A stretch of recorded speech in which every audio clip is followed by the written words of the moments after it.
Kính mời quý vị và các bạn cùng lắng nghe bài viết Chữ nhẫn trong việc loại bỏ sự sợ hãi. Kính thưa quý vị và thưa các bạn, mọi người đều chịu sự tác động của những dạng sợ hãi. Đó có thể là sợ hãi nghèo đói, sợ hãi già nua, sợ hãi bị chỉ trích, sợ hãi mất tình yêu của ai đó, sợ hãi sức khỏe kém, sợ hãi cái chết, vân vân. Mọi người khi tới tuổi hiểu biết đều bị trói buộc trong một giới hạn nào đó bởi những hình thức sợ hãi này. Bước đầu tiên trong việc loại bỏ con quỷ sợ hãi này, chúng ta hãy tìm hiểu xem vì sao chúng ta chịu sự tác động của chúng. Kính thưa quý vị và thưa các bạn, tất cả nhân loại về mặt vật chất cũng như về mặt tinh thần đều chịu sự tác động của hai quy luật di truyền. Một quy luật thuộc về tự nhiên và một quy luật mang tính chất xã hội.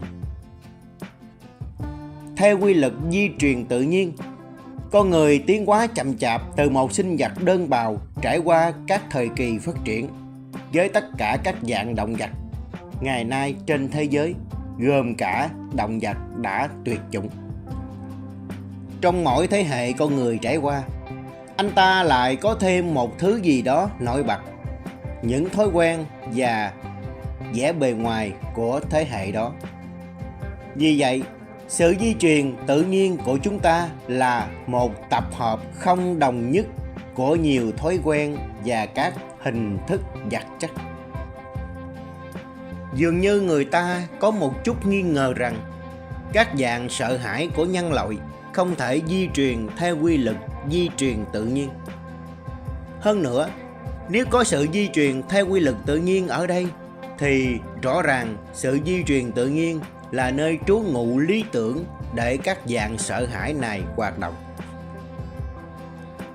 Phần quan trọng nhất quyết định bản chất một người phát sinh từ sự di truyền mang tính xã hội. Nghĩa là mọi sự kiện xảy ra trong mỗi thế hệ sẽ tác động lên tâm thức mỗi người sống trong thế hệ đó.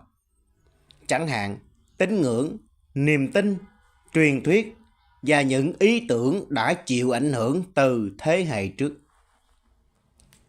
Sự di truyền mang tính xã hội nên được hiểu như ngụ ý muốn nói đó là cội nguồn, mà từ đó một người có được kiến thức về tôn giáo và tất cả những hiện tượng khác như việc đọc sách, sự trao đổi bằng lời nói, kể chuyện và mọi cảm hứng của ý nghĩ phát sinh từ kinh nghiệm bản thân. Và qua sự vận dụng quy luật di truyền xã hội với cách dạy dỗ tích cực, bất cứ ai đang kiểm soát tâm thức một đứa trẻ đều có thể gieo vào tâm hồn đứa trẻ bất kỳ ý nghĩ nào. Có thể ý nghĩ đúng, có thể ý nghĩ sai, theo một phương cách để đứa trẻ đều xem là đúng, và ý tưởng này trở thành một phần nhân cách mà khi đứa trẻ lớn lên thì sẽ rất khó thay đổi. Tâm thức của một đứa trẻ khi chưa tới tuổi hiểu biết, chúng ta tạm xem thời gian này kéo dài trung bình khoảng 2 năm đầu của cuộc đời nó, thì sàng đón nhận mọi thứ một cách trong sáng. Một người được đứa bé tin tưởng gieo vào tâm thức đứa bé, bất cứ ý tưởng nào cũng được bén rễ và tăng trưởng theo chiều hướng có thể nói không có một sức mạnh nào đủ để đánh bật ý tưởng này ra khỏi tâm thức của đứa bé, dù sức mạnh đó hợp lý đến cỡ nào. Qua sự giải thích về phương cách quy luật di truyền xã hội hoạt động, bạn hãy khảo sát những cội nguồn từ đó các dạng sợ hãi của nhân loại đã di truyền như thế nào. Ít nhất cũng đã tới lúc bạn đặt qua một bên những thành kiến và những ý tưởng có tính ức đoán của bạn, trong khi chúng ta tìm hiểu nguồn cội và bản chất của các dạng sợ hãi. 1. Sợ hãi nghèo đói. Dạng sợ hãi nghèo đói phát sinh và lớn lên từ khuynh hướng được duy truyền của mỗi người và tác hại lên anh ta một cách kinh tế. Phải có can đảm nói lên sự thật về những căn nguyên của dạng sợ hãi này, và có lẽ phải can đảm hơn để chấp nhận sự thật sau khi nó được nói ra. Hầu như tất cả động vật hạ đẳng cũng đều có khả năng trực giác, nhưng có vẻ như chúng không có khả năng lý luận và suy nghĩ. Hơn nữa, chúng săn mồi theo bản năng, trong khi chúng ta có khả năng phán đoán trực giác thượng đẳng, có khả năng lý luận và suy nghĩ. Chúng ta hiểu biết mọi thứ về những thời đại đã qua và thời đại chúng ta đang sống, có vẻ là thời đại cổ thối tôn sùng tiền bạc. Một người bị xem là cỏ rác nếu anh ta không có một tài khoản lớn trong ngân hàng. Hay nói chính xác hơn là trong túi không tiền. Không gì mang lại cho chúng ta nhiều đau đớn và tủi hổ hơn là bị nghèo đói. Nên chẳng lạ lùng gì khi chúng ta sợ hãi nghèo đói. Thông qua kinh nghiệm trong cuộc sống, chúng ta nhận ra rằng một người không thể được tin cậy nếu anh ta có vấn đề về tiền bạc và không có sở hữu đáng kể nào. Nhiều cuộc hôn nhân đổ vỡ cũng chính về vấn đề tài chính. Chúng ta háo hức thế nào với việc được sở hữu nhiều của cải, và nhiều người đã bất chấp mọi biện pháp để có được của cải. Đúng vậy, sợ hãi nghèo đói là một điều khủng khiếp. Chúng ta thường thấy cảnh một người có thể bằng mọi cách xâm phạm quyền lợi chính đáng của người khác mà vẫn được mọi người tôn trọng, miễn là anh ta giàu có. Vì vậy, chẳng lạ gì khi chúng ta sợ hãi nó. 2. Sợ hãi tuổi già. Dạng sợ hãi này phát sinh từ hai nguồn gốc. Thứ nhất, đó là ý nghĩ đi theo tuổi già là sự nghèo đói. Thứ hai, đó là ý nghĩ tuổi già có nghĩa là họ đang đến gần đến một thế giới khác, có thể khủng khiếp hơn thế giới này, vốn đã là một thế giới quá tồi tệ rồi. Có vô số dạng sợ hãi, nhưng không dạng nào chí tử hơn dạng sợ hãi nghèo đói và tuổi già đâu. Chúng ta dồn ép cơ thể của chúng ta như thể chúng là những nô lệ. Vì chúng ta sợ nghèo đói đến nỗi chúng ta muốn tích trữ tiền bạc cho lúc tuổi già. Dạng sợ hãi phổ biến này dồn ép chúng ta khủng khiếp đến nỗi chúng ta bắt cơ thể của chúng ta phải làm việc cật lực và tạo ra chính thứ mà chúng ta tranh đấu để tránh nó. Thật là một thảm kịch khi quan sát đàn ông và phụ nữ tự dồn ép họ lúc họ bắt đầu cái tuổi 40. Cái tuổi họ bắt đầu chín mùi về tinh thần. Ở tuổi 40, chúng ta bước vào giai đoạn chín chắn, đủ khả năng thấy và hiểu. Dạng sợ hãi ma quỷ này còn dồn ép chúng ta khủng khiếp đến nỗi chúng ta trở thành mù lòa và lạc lõng trong bãi trập của một mê cung đầy những ước muốn mâu thuẫn với nhau. 3. Sợ hãi bị chỉ trích. Rất khó để xác định tại sao con người lại có dạng sợ hãi này. Nhưng có một điều chắc chắn, tất cả chúng ta đều có nó. Dạng sợ hãi này là dạng sợ hãi tự khoác cho nó nhiều hình thức khác nhau. Phần lớn những hình thức này là vặt vãnh, ngay cả trong tình huống tệ hại nhất khi chúng ta còn là trẻ con.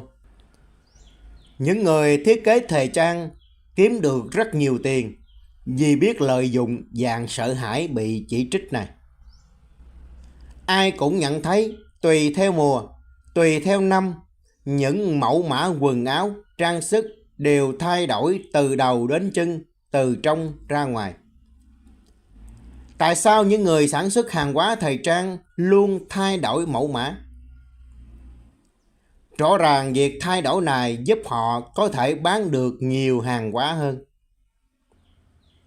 Những người sản xuất thời trang biết rõ tại sao con người sợ phải mặc một loại quần áo lỗi thời, quê mùa, không giống những quần áo thiên hạ đang mặc.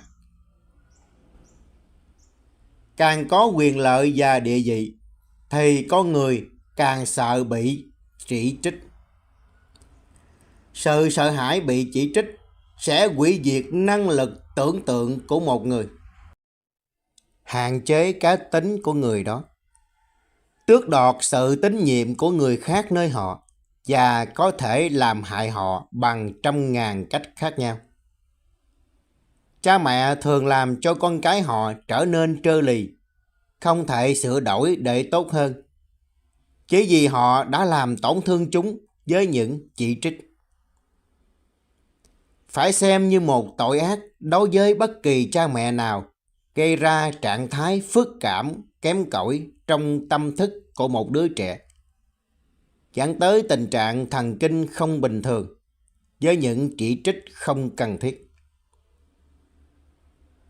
Những người chủ am hiểu bản chất con người thường có dưới tay những công nhân giỏi giang nhất. Họ không chỉ trích mà họ chỉ gợi ý xây dựng mà thôi. 4. Sợ hãi đánh mất tình yêu của ai đó. Không cần phải mô tả nhiều về nguồn gốc phát sinh dạng sợ hãi này. Thông qua việc tìm hiểu của những người sáng suốt, họ đều cho rằng một người ghen tuông trong tình yêu là một người không bình thường. Theo kinh nghiệm của nhiều người, dạng sợ hãi đánh mất tình yêu của ai đó là một trong những dạng sợ hãi đau đớn nhất.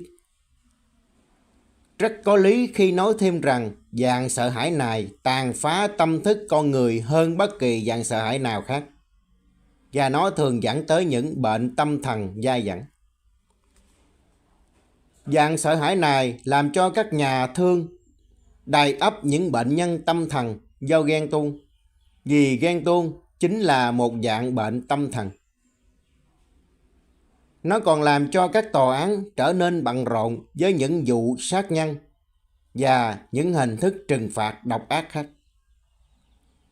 Nó là dấu vết di truyền xã hội còn sót lại của tổ tiên từ thời kỳ đồ đá, khi con người còn giết nhau để cướp đoạt vợ của kẻ khác bằng sức mạnh cơ thể. Ngày nay, hành động đó đã thay đổi phương pháp bằng đủ mọi cách.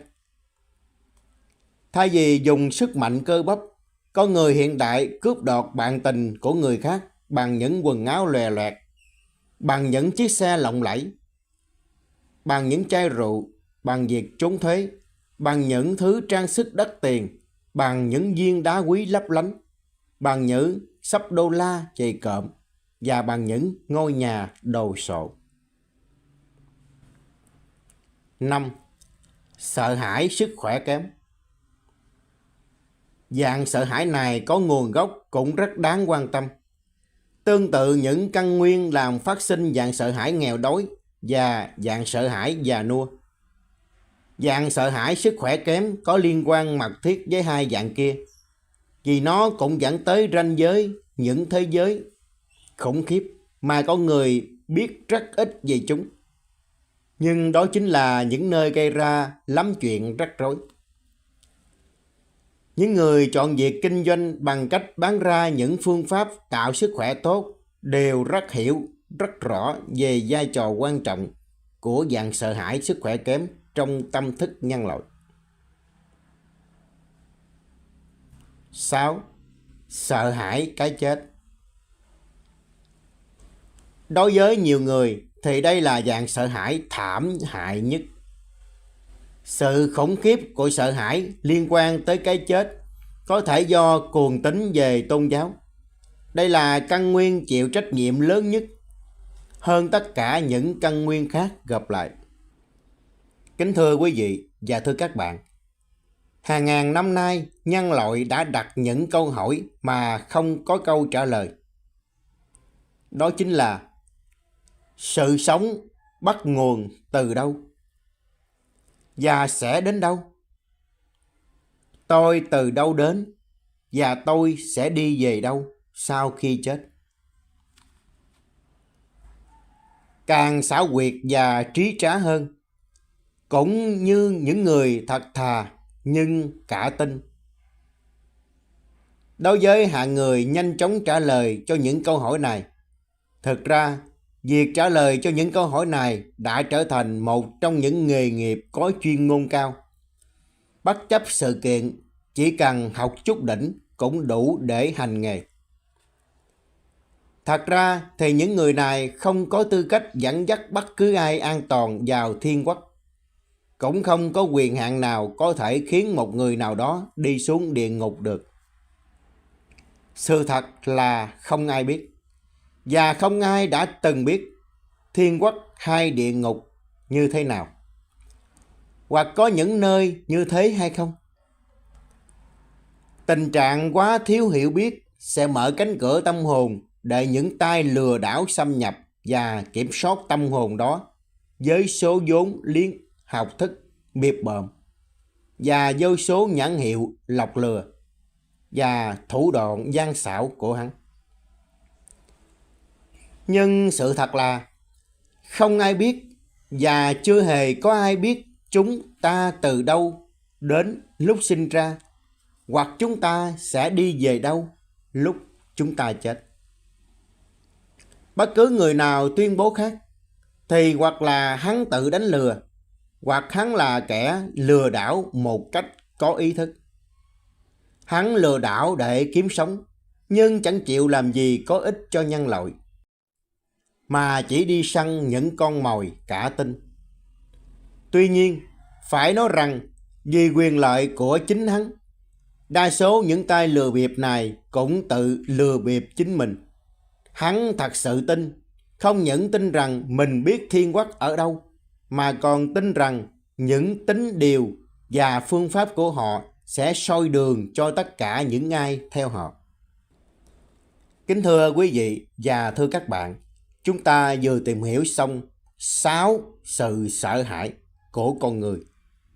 Vậy chúng ta có thể vạch ra một kế hoạch để triệt tiêu sự sợ hãi này, hay nói chính xác hơn là triệt tiêu 6 sự sợ hãi. Chúng ta hãy tự hỏi chính mình, dạng sợ hãi nào gây thiệt hại nhất cho chúng ta. Chúng ta đang dần dần khám phá thêm các dạng sợ hãi. Phương tiện hữu hiệu nhất để chống lại chúng là kiến thức được hệ thống hóa. Ngu dốt và sợ hãi là anh em sinh đôi. Chúng thường được tìm thấy chung với nhau.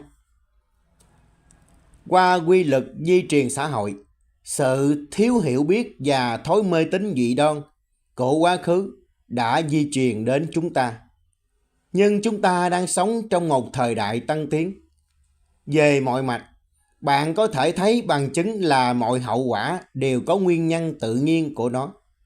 Bây giờ, bạn hãy bắt đầu tìm hiểu và bạn sẽ nhanh chóng giải phóng được tâm thức, thoát khỏi gánh nặng của các dạng sợ hãi. Hãy khởi đầu bằng cách chọn lọc 2 người bạn biết rõ. Một người tiêu biểu cho ý tưởng thất bại của bạn. Người kia tương ứng với ý tưởng thành công của bạn. Hãy tìm ra cái gì làm một người thành công và cái gì làm người kia thất bại. Hãy nắm lấy những sự kiện có thật. Trong tiến trình gom góp những sự kiện này, bạn sẽ học được một bài học lớn về nhân quả. Không có điều gì xảy ra một cách tự nhiên cả. Chỉ trong 1 tháng vận dụng thích đáng nguyên lý, gợi ý tự phát, kiên trì nỗ lực liên tục trong 12 tháng, bạn có thể triệt tiêu các dạng sợ hãi. Chúng sẽ không bao giờ tái diễn những trò ma mảnh làm bạn bị tổn thương nữa đâu.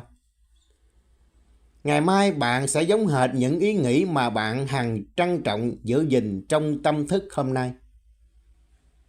Khi bạn gieo trong tâm thức mình hạt giống quyết tâm đánh bật những nỗi sợ hãi của mình, thì bạn đã thành công một nửa rồi. Giữ kỹ ý định này trong tâm thức. Nó sẽ dần dần đuổi các nỗi sợ hãi tồi tệ nhất ra khỏi bạn. Vì ngoài tâm thức bạn, chúng không còn nơi ẩn trốn nào khác. Một người đầy quyền lực không sợ hãi gì cả. Quyền lực bền vững không bao giờ nảy sinh từ sợ hãi. Bất kỳ quyền lực nào được xây dựng trên sợ hãi đều dễ dàng dở dụng và hủy hoại. Chúng ta hãy hiểu rõ sự thật này, rồi chúng ta sẽ như những người đã nỗ lực nâng cao bản thân đến với quyền lực khi trút bỏ được sự sợ hãi. Có lẽ không sức mạnh nào trong những sức mạnh vĩ đại có giá trị đối với sự lớn mạnh và tự cải thiện mỗi cá nhân chúng ta hơn quy lực gợi ý tự phát. Nhưng sự dốt nát về sức mạnh này xô đẩy phần lớn con người tới chỗ vận dụng nó một cách sai lạc, khiến nó hoạt động như một cản trở thay vì là một sự trợ giúp. Sau đây là các ví dụ cho thấy sự vận dụng sai lầm sức mạnh vĩ đại của con người sẽ tai hại như thế nào. Đó là một người đàn ông có một thất vọng nào đó. Có một người bạn phản phúc hoặc một người láng giềng xấu. Không chút chần chờ, anh ta kết luận mọi người đều giả dối và mọi láng giềng không biết điều. Những ý nghĩ này ăn sâu trong tiềm thức của anh ta đến nỗi chúng ảnh hưởng lên thái độ cư xử của anh ta đối với người khác. Bây giờ chúng ta hãy trở lại những gì đã được trình bày ở trước về cách thức những ý nghĩ của tâm thức chúng ta đã hấp dẫn những người khác có ý nghĩ tương tự. Bạn hãy thử quan sát và bạn sẽ sớm nhận ra và hiểu tại sao một người không tin gì cả lại hấp dẫn những người không tin khác.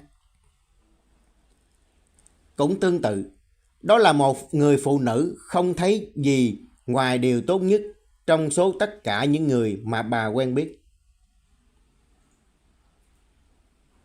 Nếu những người láng giềng của bà tỏ ra lãnh đạm, bà cũng chẳng để ý tới. Vì bà quan niệm công việc của bà là làm đầy tâm thức với những ý nghĩ lạc quan và tỏ ra khích lệ, trung thực đối với người khác. Nếu người ta nói năng với bà với thái độ cứng rắn, bà trả lời bằng giọng điệu mềm mỏng. Qua việc áp dụng quy luật hấp dẫn, bà lôi cuốn về với mình sự quan tâm của những người có thái độ cư xử khoan dung với cuộc sống và có những ý nghĩ hài hòa với những ý nghĩ của bà.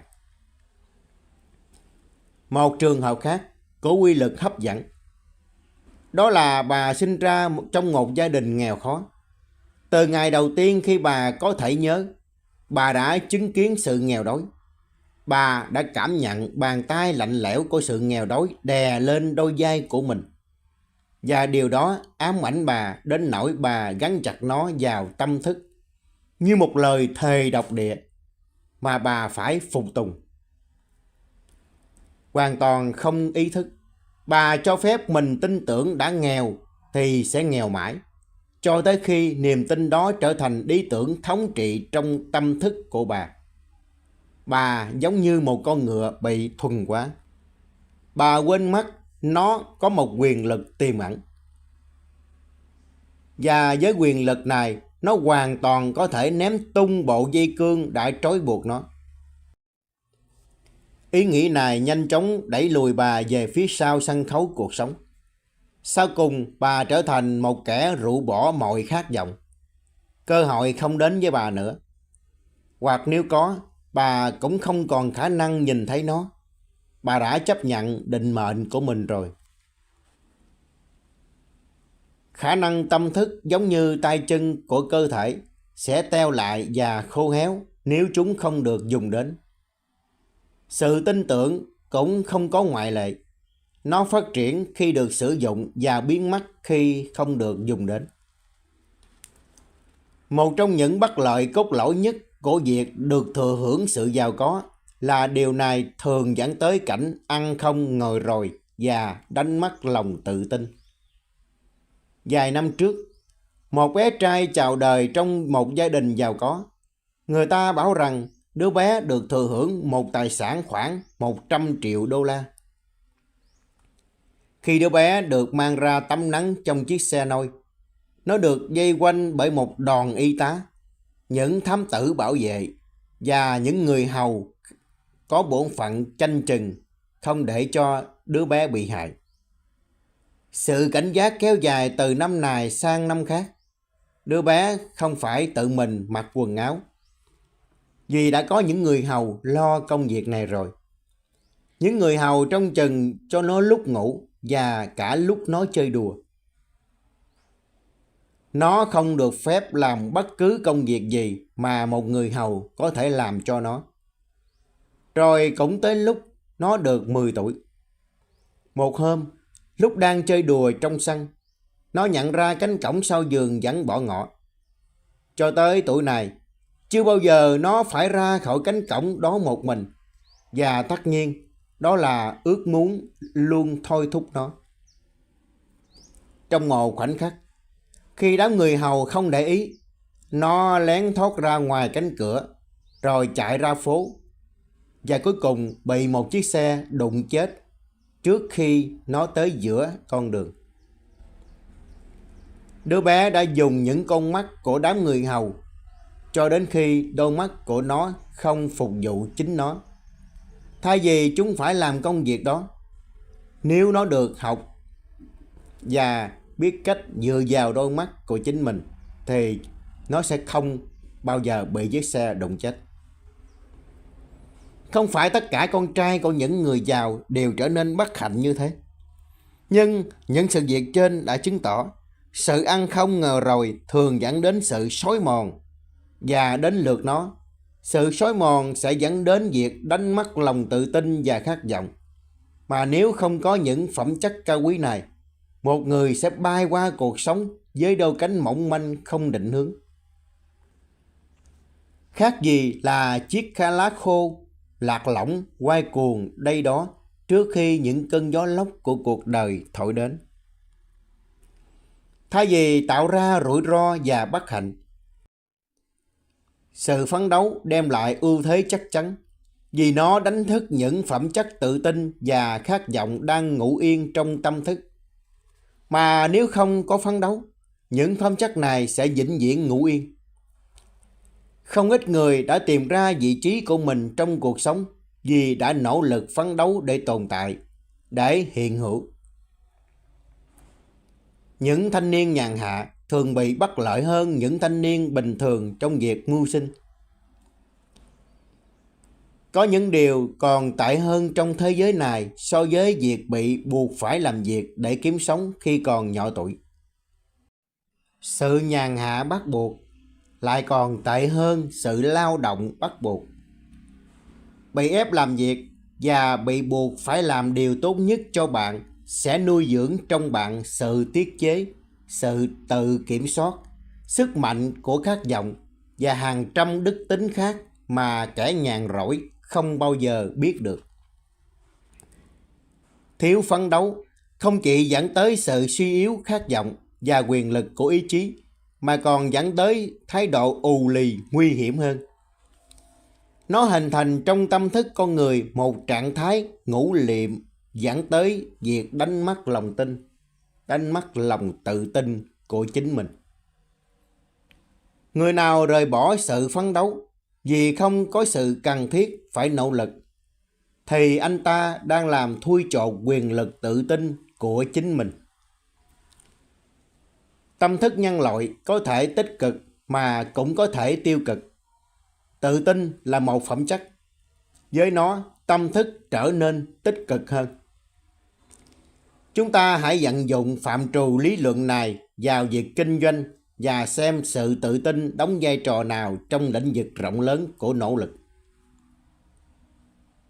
Bạn có thể để người hôn phối của bạn đến với công việc hoặc nghề nghiệp của họ mỗi ngày với cảm giác tự tin sẽ giúp họ thực hiện thành công trong việc vượt qua những bực bội hàng ngày. Và buổi tối, lúc họ về nhà với nụ cười trên môi và hạnh phúc. Một người nọ nhiều năm trước đây đã cưới một cô vợ có hàm răng giả. Một hôm, người vợ đã để rơi hàm răng vỡ ra làm nhiều mảnh. Ông chồng nhặt những mảnh vỡ lên và quan sát chúng. Ông ta tỏ ra quá thích thú đến nỗi bà vợ phải lên tiếng. Mình có thể tạo ra một bộ răng như thế nếu mình bắt đầu óc mình làm việc. Mình có thể tạo ra một bộ răng như thế nếu mình bắt đầu óc mình làm điều đó. Ông chồng là chủ nhân một nông trại và tham vọng của ông chưa bao giờ mang ông ra khỏi vòng rào nông trại bé nhỏ của mình. Cho đến khi bà vợ lưu ý ông. Bà đi vòng qua và đặt bàn tay lên vai ông, khuyến khích ông thử bắt tay vào nghề làm răng giả xem sao. Sau cùng, bà dịu dàng hối thúc ông khởi sự. Và ngày nay, ông là một trong những nha sĩ thành công và nổi bật nhất trong bang Virginia. Không ai có thể nói trước những khả năng về việc hoàn thành mỹ mãn một công việc đối với một người đàn ông hoặc một người phụ nữ bằng sự trợ giúp và khuyến khích lớn lao, hiệu quả từ hôn phối của họ. Quyền hạn đồng thời cũng là bổn phận của bạn, là khích lệ, là cổ vũ cho hôn phối của mình cho đến lúc họ tìm được vị trí thích hợp trong cuộc sống. Bạn có thể thuyết phục người hôn phối nỗ lực nhiều hơn. Không ai khác có thể làm điều đó tốt hơn bạn. Hãy làm cho người bạn đồng hành của mình tin rằng không có điều gì vượt quá tầm tay, và bạn sẽ luôn luôn giúp họ trên con đường dài dẫn tới chiến thắng trong cuộc chiến của cuộc đời. Bạn phải nhớ rằng không gì đem lại cho bạn sự thành công ngoại trừ chính bạn. Tuy nhiên, bạn sẽ cần đến sự hợp tác của những người khác nếu bạn nhắm đến việc đạt được thành công, đòi hỏi thời gian. Nhưng bạn sẽ không bao giờ có được sự hợp tác đó trừ phi bạn làm cho tâm thức bạn trở nên sống động với thái độ tích cực dành cho lòng tự tin. Có lẽ bạn cảm thấy lạ lùng vì sao có rất ít người ở vị trí đỉnh cao trong lúc những người chung quanh họ, dù cũng nỗ lực tự rèn luyện và cũng có vẻ làm nhiều công việc, lại không đạt được vị trí cao như thế. Bạn hãy chọn bất kỳ hai người nào đó thuộc hai hạng người trên đây, nghiên cứu về họ và lý do tại sao một người tiến xa trong lúc người kia vẫn đứng bất động sẽ hoàn toàn lộ rõ ra cho bạn thấy. Bạn sẽ nhận ra người thành đạt là người tự tin vào bản thân. Bạn cũng sẽ nhận ra niềm tin đó được hỗ trợ bằng những hành động mãnh liệt, sôi nổi mà người khác cũng hiểu là do lòng tự tin.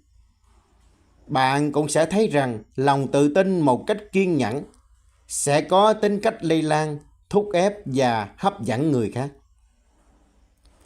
Bạn cũng sẽ nhận ra người không đạt được đỉnh cao sẽ bộc lộ rõ rệt qua nét mặt, qua dáng điệu cơ thể, qua dáng đi uể oải, qua cách nói không rõ ràng, cho thấy anh ta thiếu tự tin. Không ai có ý định hợp tác với kẻ không tự tin đâu, bởi vì anh ta không hấp dẫn được người khác. Vì tâm thức của anh ta là một sức mạnh tiêu cực, nó chỉ ngăn cách chứ không hấp dẫn người khác.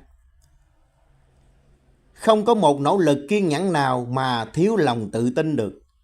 Nếu bạn là người tự tin, điều đó sẽ lộ ra trên khắp con người của bạn. Bạn sẽ gây được ấn tượng tốt đối với khách hàng với sự tự tin ẩn bên trong bạn, và những hàng hóa bạn sẽ bán được vào lúc bạn nói ra ý định của mình. Bây giờ, chúng ta hãy nắm bắt quy luật gợi ý tự phát và áp dụng trực tiếp vào việc phát triển chính bạn thành một con người tích cực và tự tin. Nếu bạn nhét đầy tâm thức thói nghi kỵ và sự chối bỏ niềm tin vào khả năng hoàn thành, lúc đó quy luật gợi ý tự phát sẽ chộp lấy tâm trạng này và hình thành trong tiềm thức bạn những ý nghĩ tiêu cực, và thế là dần dần kéo bạn vào vòng xoáy của sự thất bại. Nhưng nếu bạn lấp đầy tâm thức của mình với lòng tự tin mãnh liệt, quy luật gợi ý tự phát sẽ nắm bắt niềm tin này và hình thành một ý nghĩ tích cực. Ý nghĩ tích cực ấy giúp bạn vượt qua những chướng ngại trên đường đời, trên con đường bạn đi đến thành công.